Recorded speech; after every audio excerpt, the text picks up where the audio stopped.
ছোটবেলায় আসলে ভালো ছিল। দেখেন বাচ্চাদের ছোটবেলার দুষ্টুমি, আম পাড়তেছে কিন্তু আমগুলো এখনো ছোট।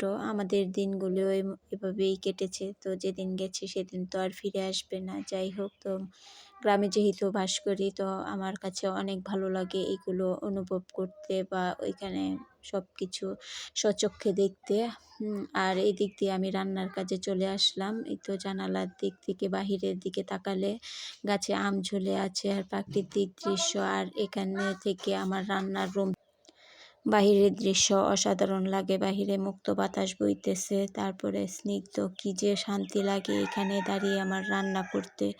তো এখানে দাঁড়িয়ে আমি বাহিরের প্রাকৃতিক দৃশ্য দেখি আর পাখিদের উড়াল দিয়ে এসে বসা, পাখিদের কিচিরমিচির শব্দ, গাছে ফুল ফুটে আছে, তারপরে সবজি বাচ্চাদেরকে বাগান সব নিয়ে। মিলিয়ে আমার খুবই ভালো লাগে। তো আর কথা বাড়াবো না, রান্নার কাজে চলে যাই। তো চুলায় কিছু শুকনা মরিচ দিয়ে দিলাম, আরেক কড়াইয়ে তেল দিয়ে দিলাম। আজকে রান্না করব বড় মাছ আর টাকি মাছ, তার জন্য পেঁয়াজ, আলু, টমেটো, ধুন্দুল কেটে নিয়েছি। সব কিছু কেটে তারপর রান্নার কাজে চলে যাচ্ছি। এখন কড়াইয়ে দিয়ে দেব প্রথমে পেঁয়াজ কুচি। যাদের পেঁয়াজ কাটতে বাড়তে একটু কষ্ট হয় প্রতিদিন রান্নার কাজে, আমার মতো সুবিধাটাই ব্যবহার, সুবিধা যেটা ওইটাই করবেন।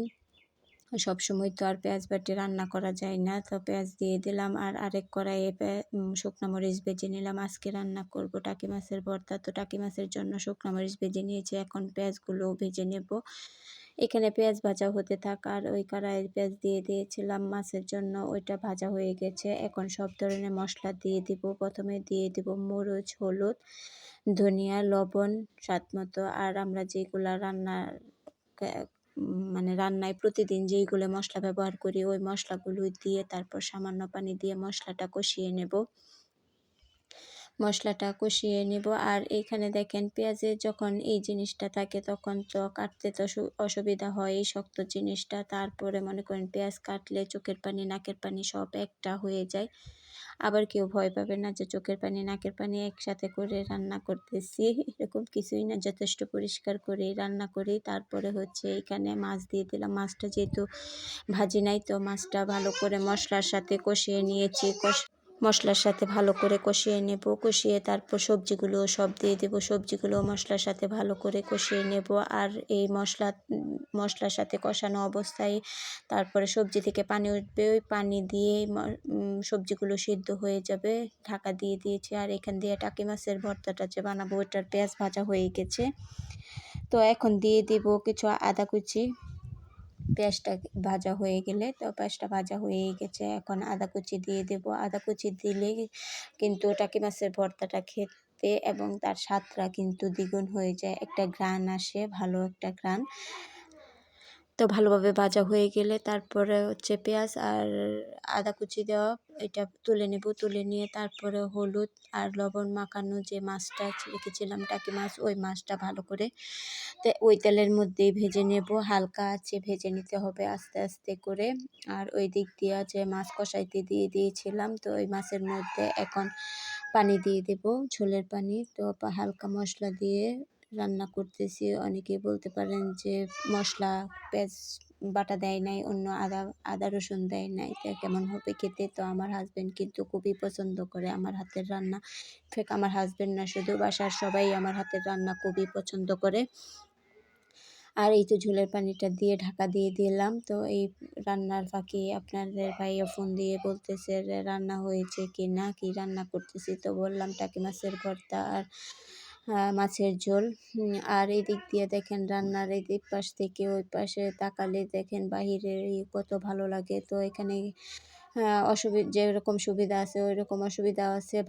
মুক্ত বাতাসে দেখেন জালটা আমার শুধু বাইরেইতেছে, কখনো এদিক কখনো সেদিক। তো একটু এত কিছু সুবিধা ভোগ করলে তো আসলে হয় না, কিছু কিছু অসুবিধাও তো থাকতে হবে। বড় কথা হচ্ছে এরকম যে গ্যাসের দাম, তো এই সময়ে গ্যাসে রান্না করতেছি, এটাই তো অনেক কিছু। এত সুবিধা ভোগ করলে তো চলবে না, গ্যাসের সুবিধাটা ভোগ করতেছি। আর গাছ থেকে তুলে আনা কাঁচামরিচ ছিল, তো একটা কাঁচামরিচ ছিল, ওইটাই দিয়ে দিলাম। দিয়ে প্রায় রান্নাটা হয়ে গেছে। আর আপনার ভাইয়া বলতেছে খিদে পেয়েছে, খাবে, তো কাজ শেষ করে চলে আসবে। তো আমি পুরুষ মানুষের খাওয়া ছাড়া তো আর কিছুই বোঝে না। তো আমিও বললাম আর কি যে আচ্ছা ঠিক আছে চলে আসো তাড়াতাড়ি বাসায় আইসা খাওয়া দাওয়া করে আমাদেরকে নিয়ে একটু বের হও। তো বলতেছিল কি জন্য বের হবে, বলতেছে যে কালকে যেহেতু পহেলা বৈশাখ তো আমাদের মা মেয়েকে কিছু কিনে দেবেন না।